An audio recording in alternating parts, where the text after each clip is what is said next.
Well, good afternoon or good morning to everyone. I hope everyone is doing well, no matter where you are. My name is Paul Zickert. I'm a sales manager here at InEvent, and super happy to have all of you with us today.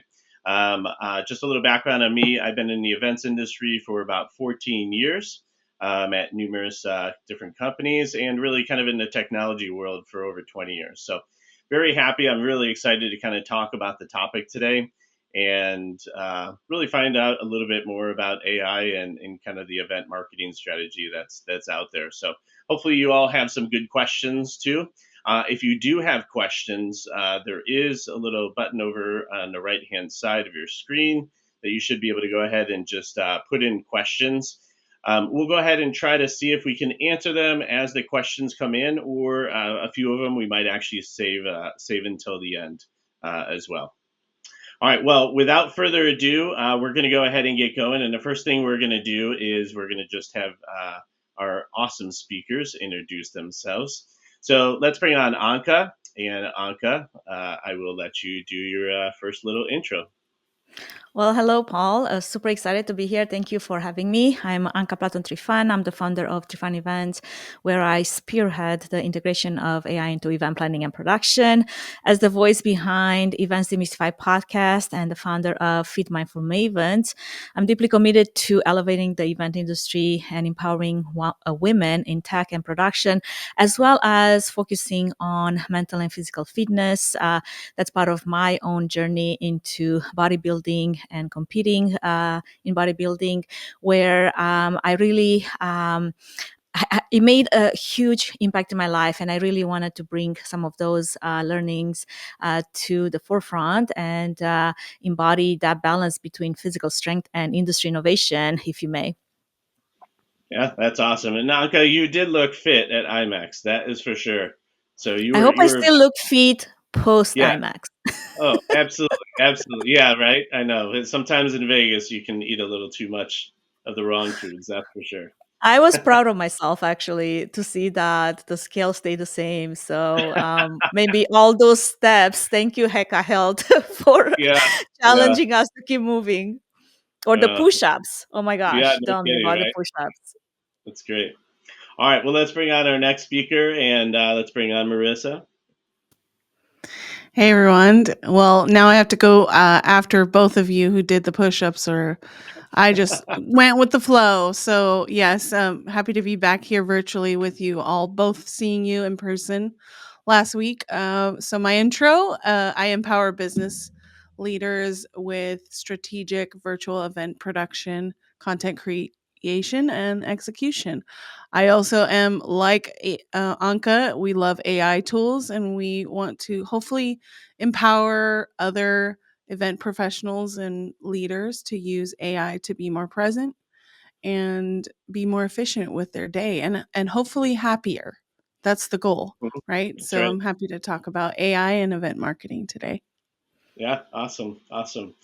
Well, to everyone, we did actually have some discussion before this, and one of our goals was we were actually going to use AI as our introductions, and we ran out of Yeah. time. But for all of you trying to do Too that, busy at like IMAX. really, I know we were all at IMAX and then got busy at all the follow-ups. But for those of you wanting to do that, like maybe that'll be a good exercise for you afterwards, is to just ask, ChatGPT or one of the other ones, and be like, "Hey, give me a good intro, to myself before I start a webinar." So it would be kind Yeah. of Or, fun. or So who do try you that out. say I am based on all the information that you've learned Mhm. about me in the last, Mhm. I don't know, Yeah, 2 years? right, right. Yeah, That's right. one of the questions I asked AI, like after all of our interactions, similar to what Anka said, after all of our interactions, what is one thing you think that I don't know about myself? So it was That's really a interesting good because I was like, one.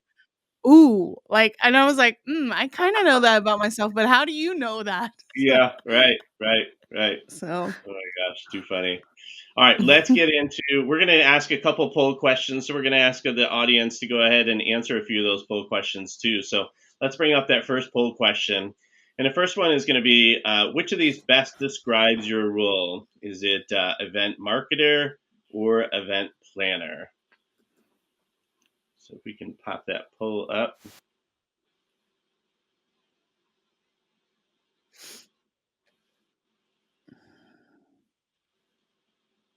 Right.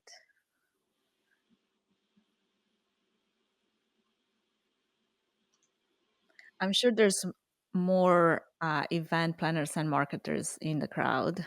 You think? Yeah. Yeah. Looks like so far event planners. What do you Yeah. know? Good. Okay, Good. Good. we've got All right. one event marketer. An event marketer. Oh no. Oh no. That's okay. This will set. I think event planners tend to have dual roles, maybe anyway. So Yeah. that's okay. So we'll count Oh, you guys as both. That's for sure. event marketers are planners because they plan the Right. marketing That's right. Yeah. campaigns, and event planners, I don't know if they Have to really be focus on marketing. marketers. Yeah. they Right. they have it as a task, but yeah. Yeah. Right. That's great. All right, well, let's go ahead and get into the first question, and we're going to really just kind of level set for this first question, just so everyone can kind of understand. And I'm going to ask you this first, but what does the term multi-channel marketing mix really mean? For those people that don't know what that means, and in terms of the context of marketing today, how does that really fit in?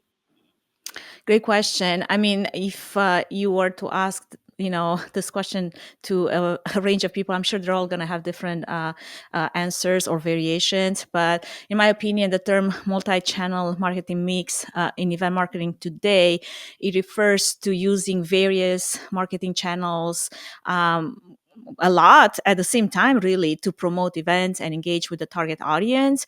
And these channels could include social media platforms, think Instagram, LinkedIn, Facebook, email campaigns, paid advertisements, content marketing via blogs, videos. I don't know how many people are still using direct mail, but that could be one channel. Partnerships with influencers and micro influencers, and even traditional media channels like TV, radio, depending. Podcasting is actually a new emerging channel, depending on the event's reach. The goal being to create a cohesive and a consistent message across the board and across all those channels to really increase the event awareness, drive ticket sales, and then Mhm. foster engagement pre and post event. Love that. Marissa, anything to add to that?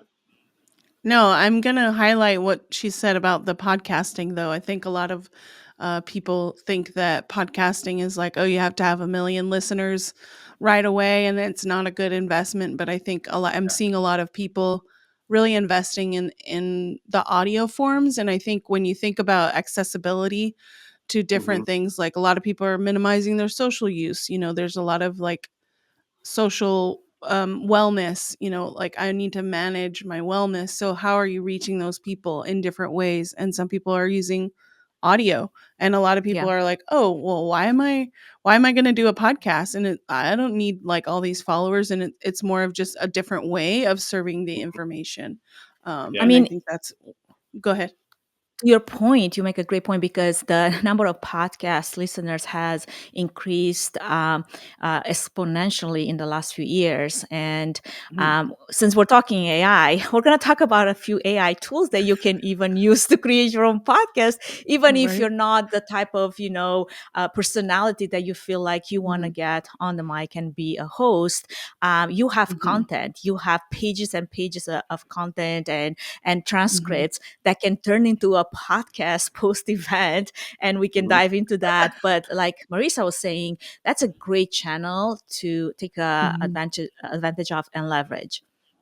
Yeah, Hmm. and I to feel like the podcast these days. I've even gotten into more and more podcasts, right? Just for my like personal interests and things. But Hmm. it's amazing how easily accessible it is, right? Whether it's through Hmm. Spotify or Apple or just online on Hmm. people's websites, right? All over the place that Hmm. you can get this. It's really interesting. The one that you said, Anka, that I thought was really interesting was the influencers. The Having Yeah. micro influencers influencers, marketing. especially. Like I Right. feel Yeah. like we fall in that category. It's so funny Yeah. Yes. because at IMAX, every other person would stop me. It's like, oh my gosh, I follow your contact. You're such an influencer. I'd be like almost like laughing, Yeah. like breaking laugh. I'm You're like, like, I'm no. no influencer. Yeah. Yeah.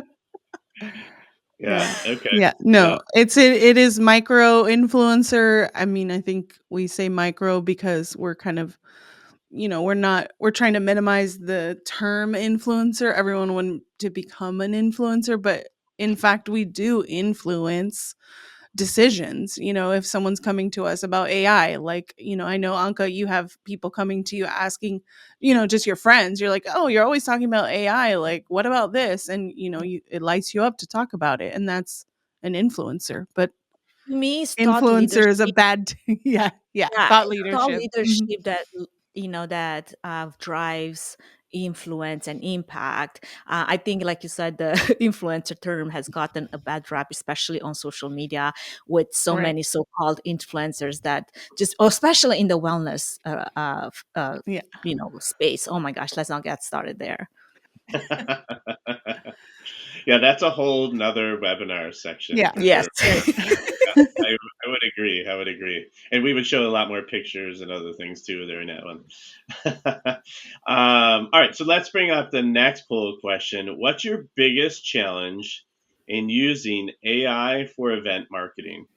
So this is going to be a really interesting one in terms of, either understanding the tools, the budget limitations, lack of personalization, integrating AI with existing platforms. I'm really kind of curious to see what people are going to say on this one, for sure.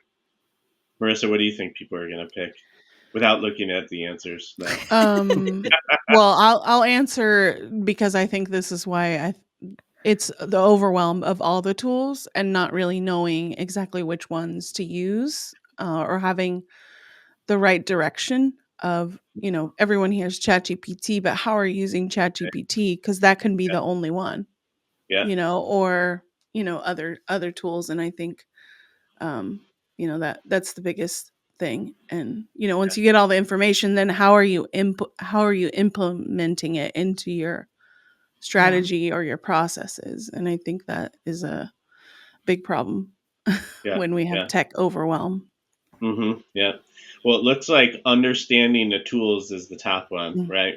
Which is Mhm. still, I think, part of that probably for most people answering it in that form is that there's still so many out there, and it's like, where do we Mhm. start, right? Where do Mhm. where do we start? Where do we get into it? So that's Mhm. probably part of it, but also Yeah. the integrating AI with existing platforms, right? That's still kind of for Mhm. a lot of people an unknown, right? If they don't have like that Mhm. IT background or even really an IT department, like Mhm. how do you do that? Like how do you figure out how to do that without having to pay for someone to do it Hmm. or hire a Mhm. specialist like you to do it, Yeah. right? Yeah. Right. We already have the tools, Yeah, Yeah. like we already pay for them. yeah, yeah. Yeah. Um, And I think All to right. that question, it goes very much to your level of understanding of AI and your comfort level with using it. I think Mhm, if you're just a dabbler, at first, you're going to use it at that level. But as you get more experience and expertise, you're going to find the tools, the right tool for the job.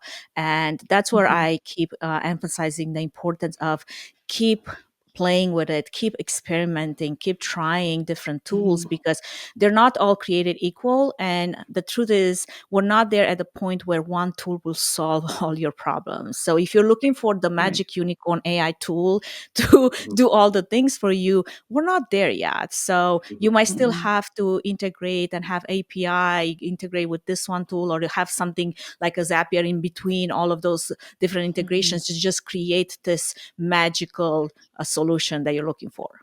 Yeah, Right. yeah, love it. All right, so let's get into being able to provide some examples, and this is probably what people are going to want to know too, right? But can you guys provide some examples of how AI is being integrated into some of the different marketing channels, for events? Marissa, why don't you take that one first? Yeah, I'll build upon what Anka was saying about creating the podcast. So Anka posted about this, and I've used it a few times. It's called Notebook LM, and this is a Google product. This is where you can upload many different sources. So let's say you have all of your content built out, your PDFs, your website, everything that you've already built for your event, and you Hmm. want to create another channel on Spotify with a podcast. So you upload all your sources, and then it can create a podcast for you based on Yeah, these sources, which is fascinating. I'm sorry. It's kind of creepy, but also wow. Like it's a two-person conversation. They're talking back and forth. It sounds real. They say and like in Oh, it. they're So that's actually how you like know it's real. they're Pardon? actually talking. They're like They Yes. talking, are. They're Yes. engaged. Oh, AI really? Yes. hosts. Yes. Yeah. Yeah. Check test And that so one out. it's a woman and a man's voice, and so we tested it out. I mean, we tested it out with like a very popular like indictment that's happening right now. I won't mention the name because maybe we don't want it to show up in the notes. But then it Uh-huh. gave us a podcast outlook breakdown. Okay, we don't need to watch all these news stories that are like geared towards certain things. Let's just get the to the source, all the source information, and let's get a podcast. So you can do that from the event standpoint. Like maybe you're doing some pre-event promotion Hmm. and you're reviewing all of these like speaker decks, and this I think has to be done way in advance, like Yeah. thinking about a holistic, like you can't just do it 2 weeks before and say, hey, look, we have a podcast. This is like a strategy that you would build in for like next year, right? But I also like the Yeah. post-event strategy. Like you have all this Mm-hmm. content that you build upon, Mm-hmm. and the transcripts that you would have anyway. Because especially if you want to provide translation services or just Mm-hmm. transcription and captions, you would have the text files of all of those Mm-hmm. speaking engagements and whatnot. And now you can upload them into this tool. And I actually ran it with my own podcast on an entire season. And I wanted Mm-hmm. to get the arching idea from that season. It was Eventful AI, and I had a lot of thought leaders that were part of that conversation. And so far, in my experience, it puts out about 10-minute long episodes.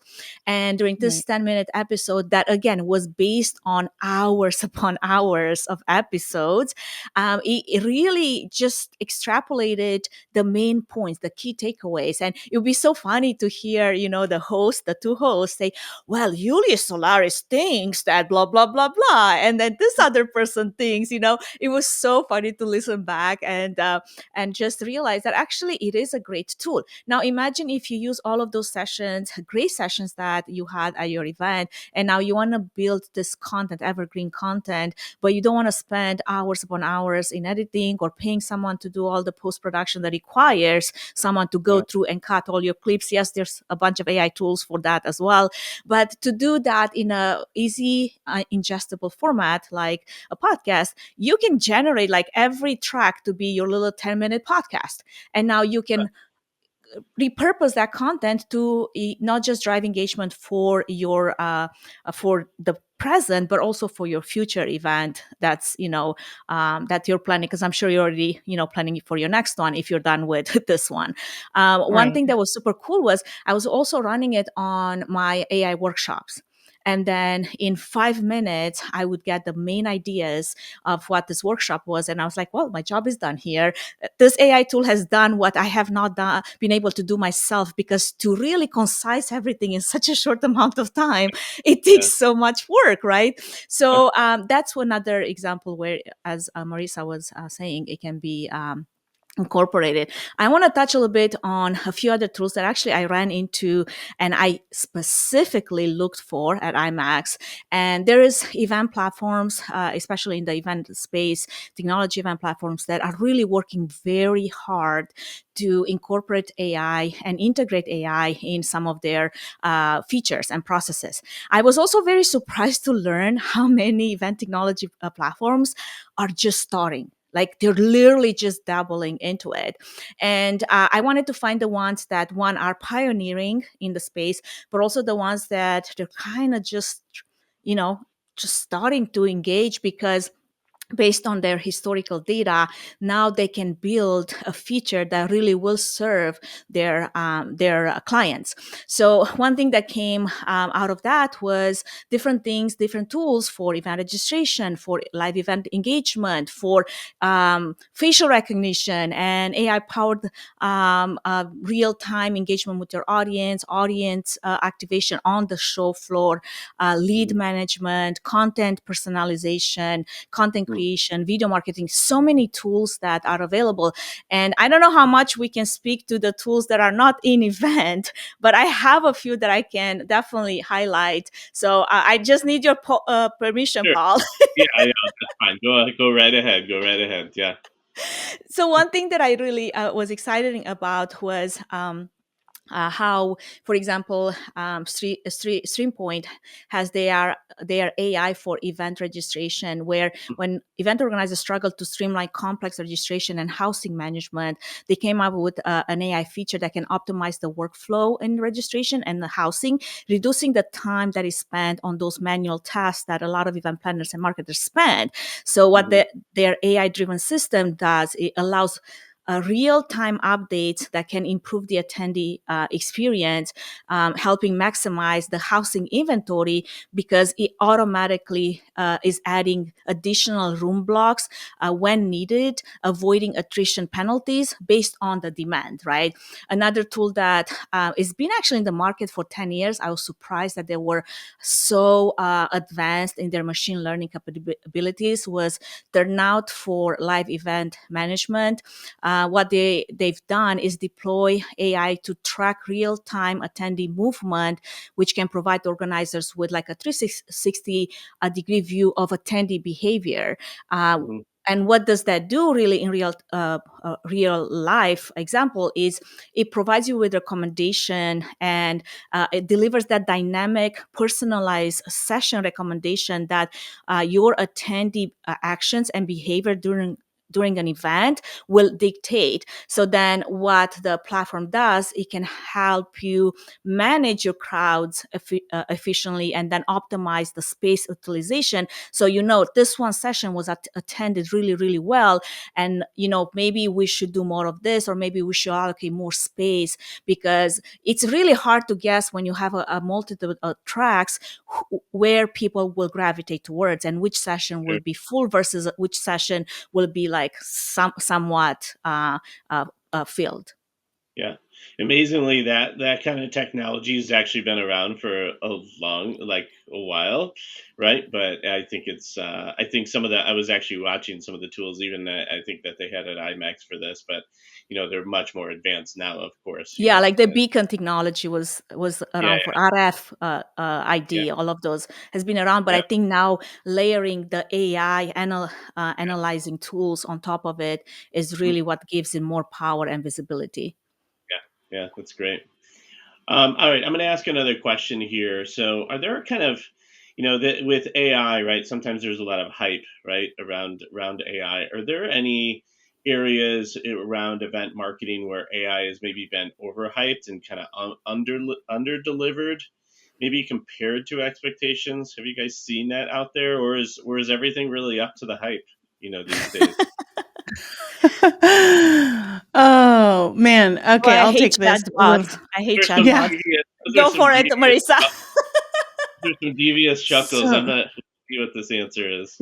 I mean, it really does depend on how your audience is engaging with what's the output. So, like Anka said, like doesn't like chatbots. I don't mind chatbots because sometimes I don't want to talk to someone.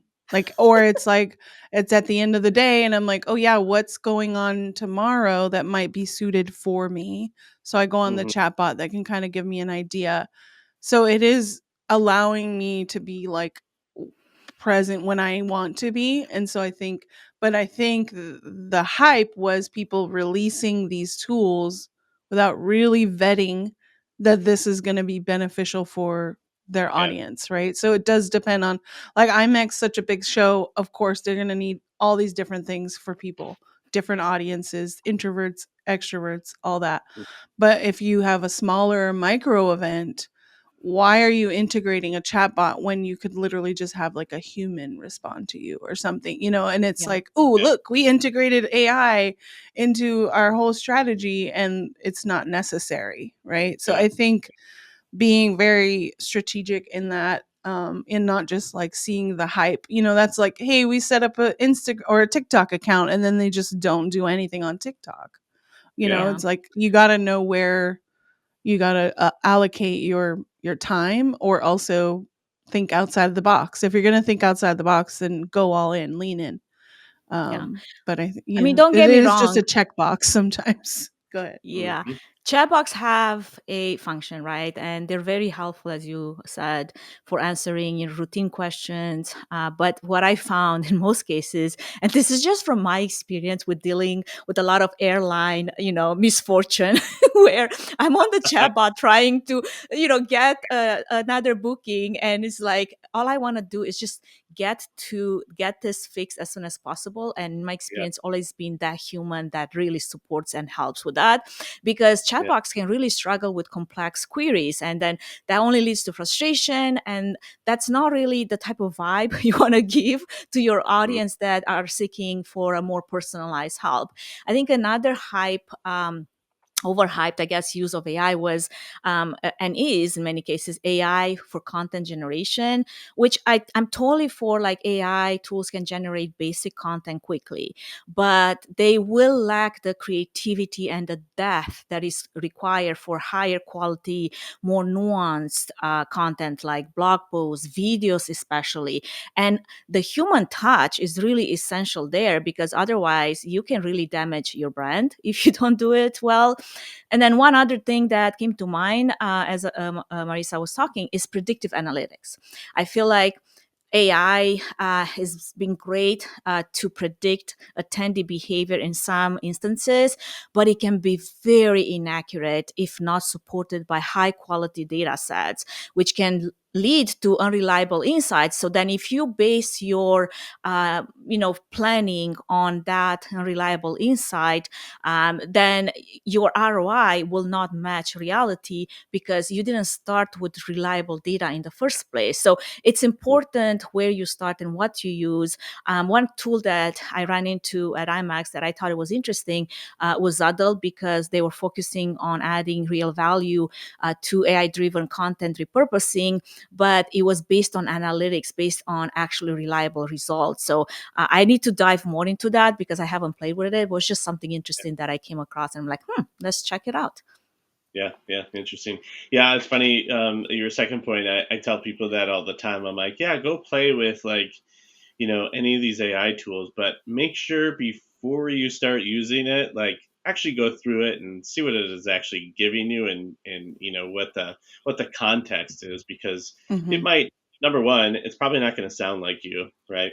And this is, by the way, this is for any kid that's in college right now trying to write a term paper, right?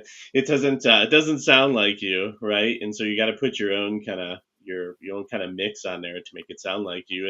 And two, it's got to sound a little bit more real. Sometimes some of these AI things that spit out content are just, they sound like the same every time.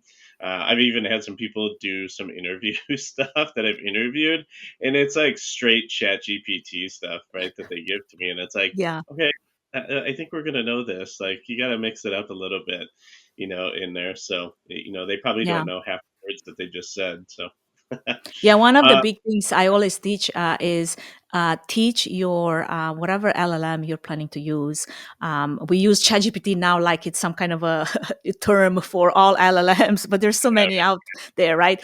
yeah, Teach it your voice, and that's based on Mm-hmm. content and blog posts and emails or whatever you've written in the past. Like, yeah, teach it your Mm-hmm. voice, how you sound. Many times I actually even go in fights with my own GPTs, which are very custom made. I'm like, please Right. talk to like a human to me. It's like, what is this mumbo Yeah. jumbo stuff that you're outputting right now?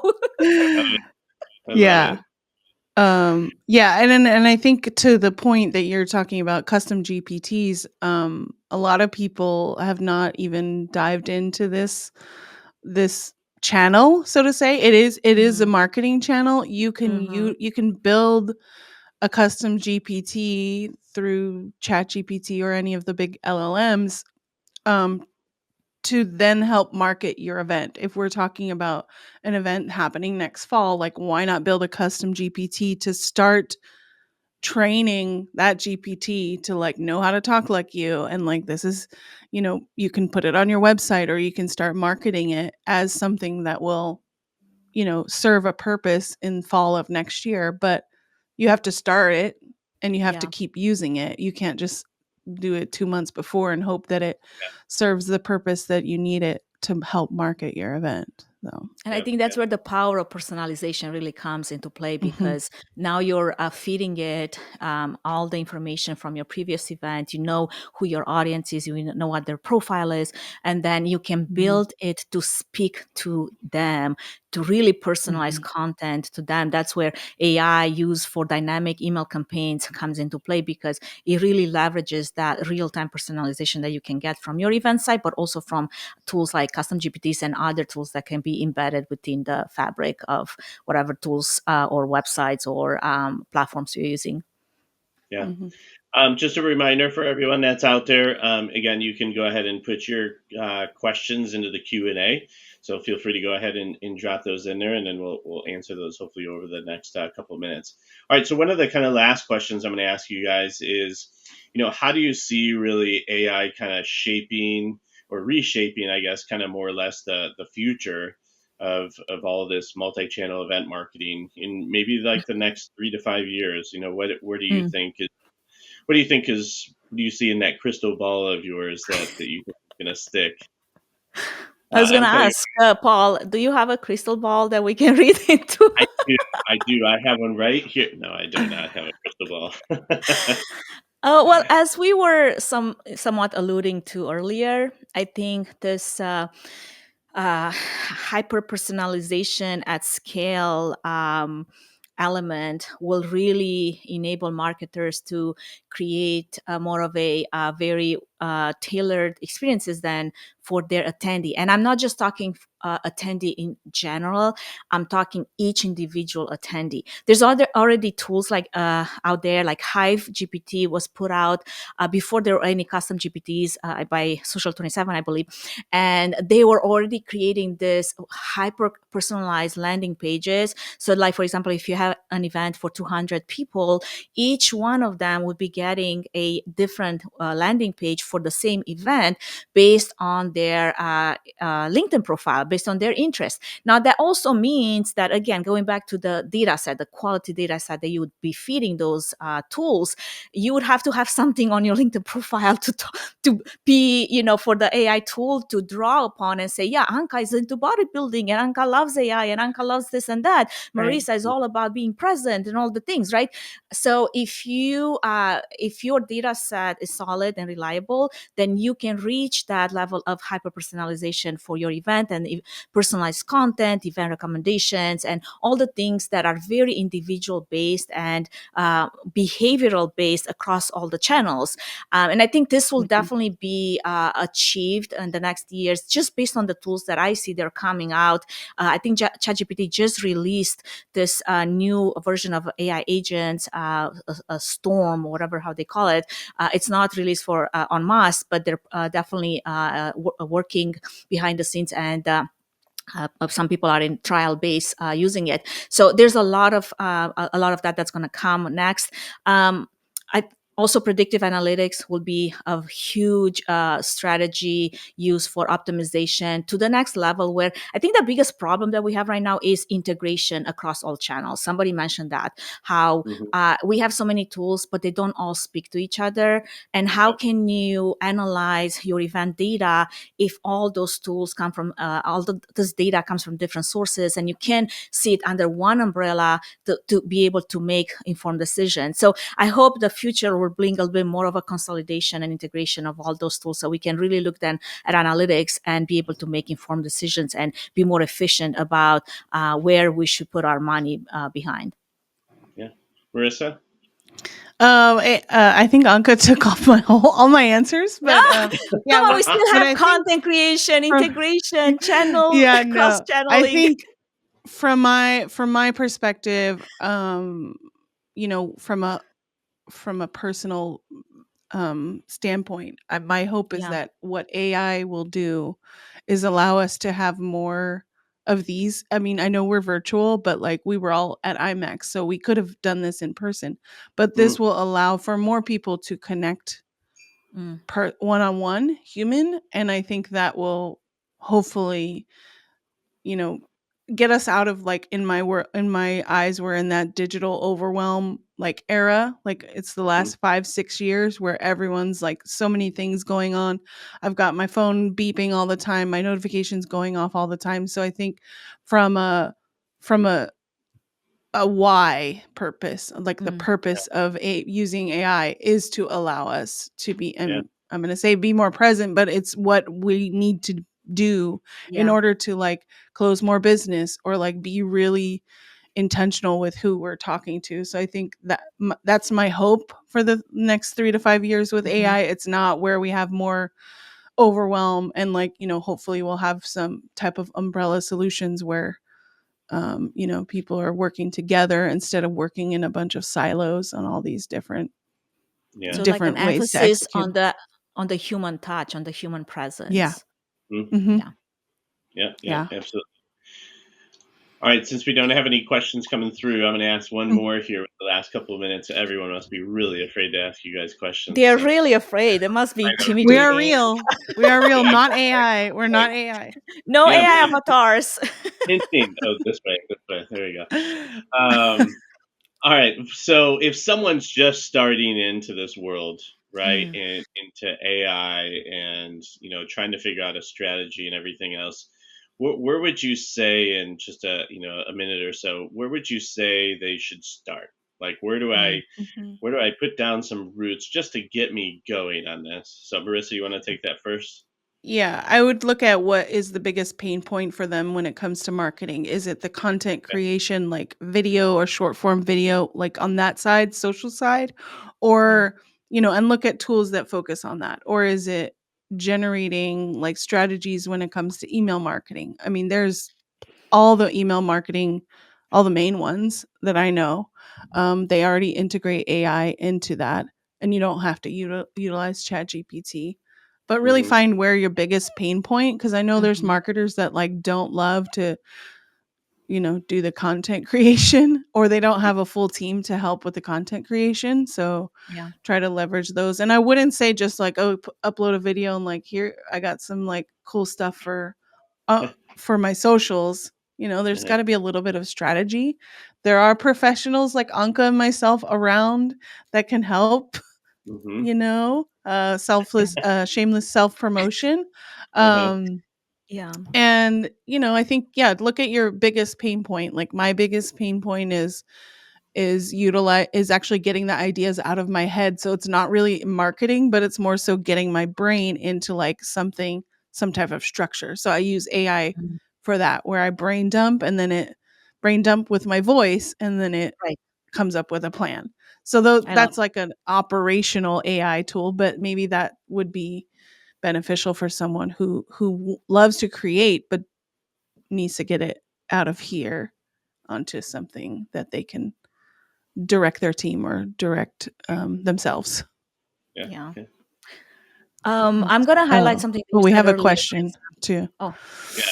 That's all right. Go Yeah, ahead, Anka. Go ahead go and, ahead. no, I was going to highlight if you're just starting, Marisa already alluded to earlier, one powerful AI strategy is to really train your own custom GPT on your Mhm. event data. Actually, I was on a FAM, and there's a lot of event planners and marketers, and they were all like, exchanging pain points and talking about struggling with how to come with more original menus and how to come up with different event themes and whatnot.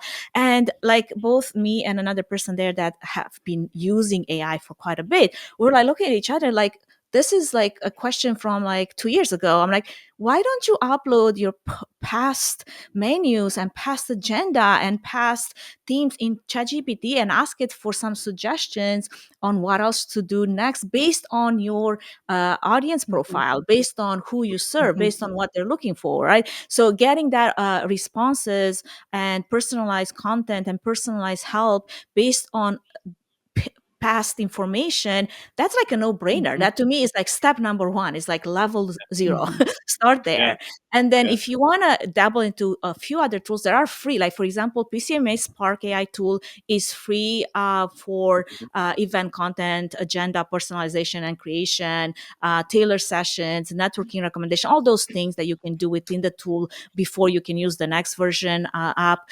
There is, as I said, Hive GPT is open on the custom GPT marketplace. You do need to have ChatGPT Pro to engage in the marketplace.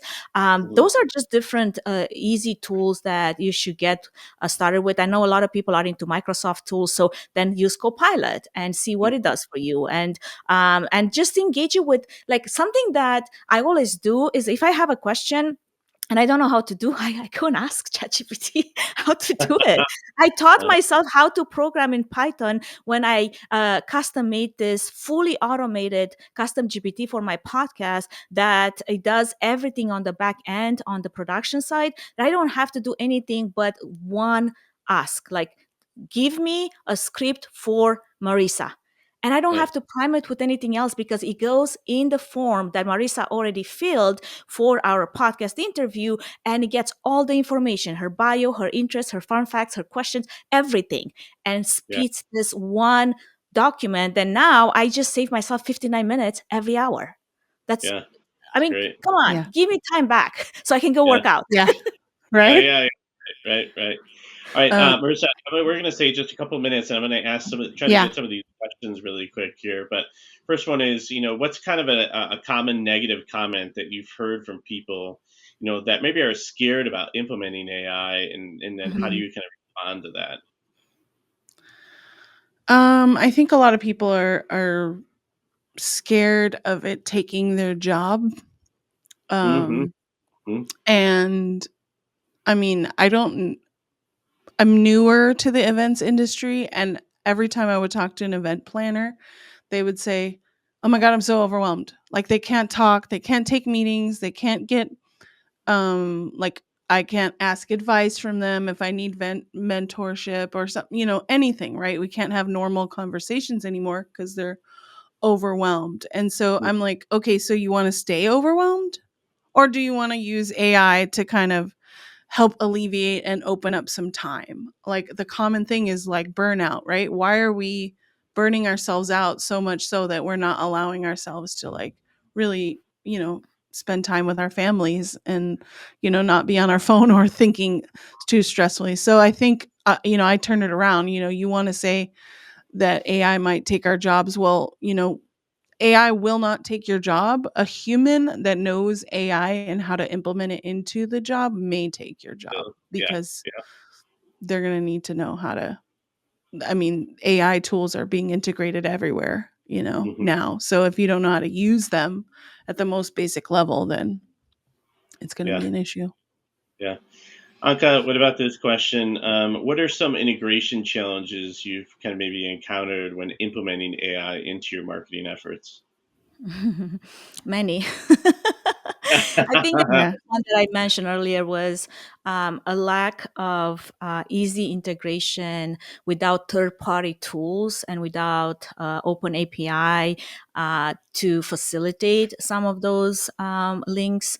I think we're still struggling. I think there's still a lot of um, this mindset that we don't want to share our data set, we don't want to make it available for this other tool to integrate into it and use it. So like for example, when I was building those custom GPTs, fully automated GPTs, I had to use 6 or 7 different tools to link together to make them communicate, and then pay different fees to each one of them to make sure that I have access to their API to get this one product launch, right?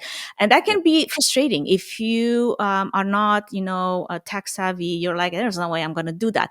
Obviously, you can pay someone to do it for you, but there's still a lot of tools out there that are open source. You can integrate with those. You should be definitely looking into tools that have open AI integrations. Domo is one that comes to mind that will take all your API sources and then you can spit it out in different places so you can get a good analytics, especially if you have multiple things like Cvent do this and this event platform do that, and your mobile app does something else, and then your registration app does something else, and then marketing uses another tool. This is very common for event marketing agencies to have so many different tools do different things. And I think this is the biggest challenge that we have to date right now, trying to find something that will incorporate all of these tools so you just see one dashboard. I mean, that's kind of like my dream come true. I just want to look at one dashboard. I don't want to have to be going between multiple dashboards to just get the information that I need. So that's definitely been a challenge that I still struggle with. So if anybody has a solution, please spit it out and let us know. Yeah. I'm going to ask you kind of a follow-up question from Jen on here too in our chat, and she said, our company is very strict on closed Mm, AI systems. Any advice? yeah. Build your own. It's hard. Build your own. It is hard. There's obviously Yeah. some companies that have a very strict Yeah. policy around bring your AI to work. To you, Jana, Jen, what I would say is do it on your free time. When you're at home, you have no restrictions. That shouldn't stop you from getting expertise in AI tools and being comfortable with using them. And then eventually, honestly, this will change. We are at the onset of new policies, AI ethics, and AI policies, and things that are just very fluid right now and hardly understood, right? So there's a lot of companies that just close down to all of it because they don't want to take the risk and the liability Right. to deal with it. But the future is moving in that direction. So if you want to move with the future, I would put it as your personal goal to get good at some of those tools, so that when the opportunity arises, the doors open, you're like, I can teach you all how to do this because guess Yeah. what? Yeah. I did my homework.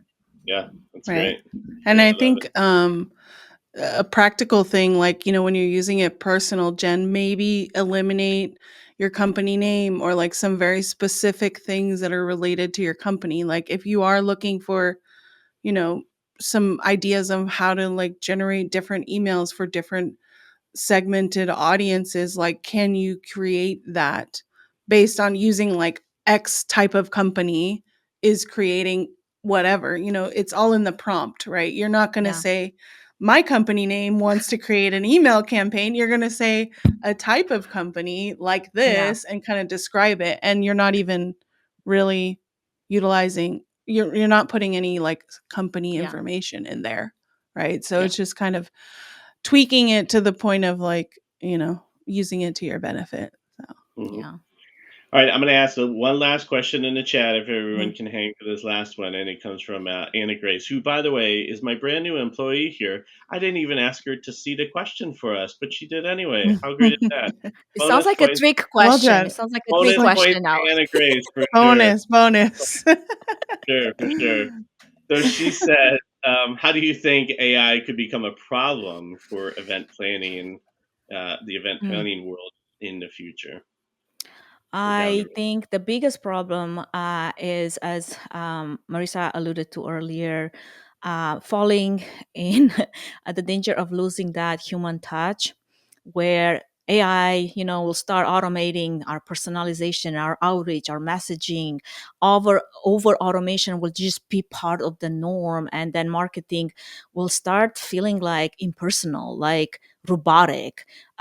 There's one thing that I like to say in some of my workshops is robots will always be better at being robots, but we humans, we've Mm, got to be better at being human, and that includes creative and being authentic and just having that personal touch that it's built in our own nature. So that could be one way in which we could get into trouble, and we really need to figure out what the balance lies between automation, full automation, and personal touch, as well as everything that comes with messaging and positioning and content and all of that.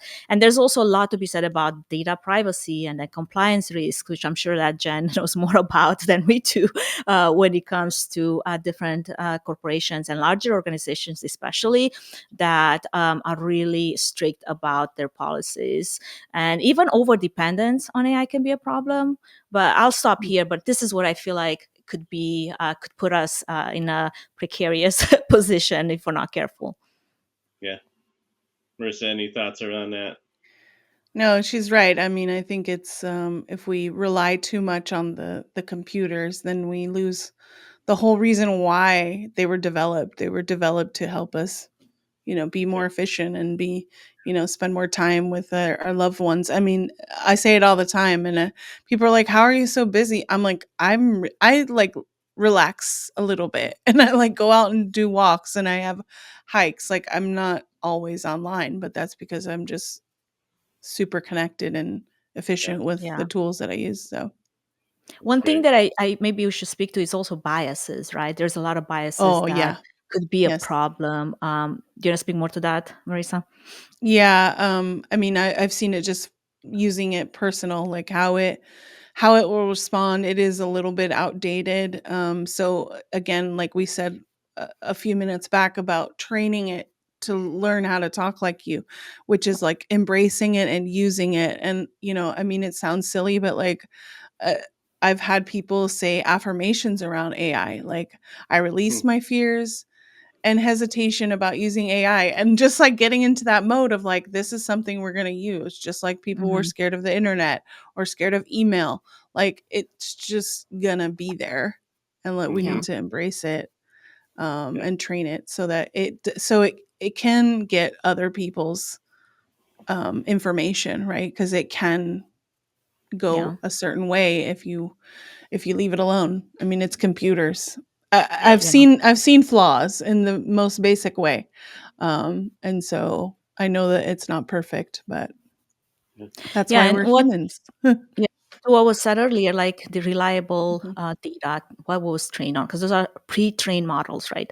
So if that data was biased to begin with, it will automatically reinforce existing biases. So if you're using that as the base of your marketing campaign, you can potentially under target certain audiences segments because of that inherent bias that was built in the data set. So that's where human in the loop, human touch, human stay human is Mm. so important. So we don't lose oversight, and you regularly audit for fairness and inclusivity and all the things mhm, that we care about and we should still care about, no matter mhm, where the future takes us. Yeah. right.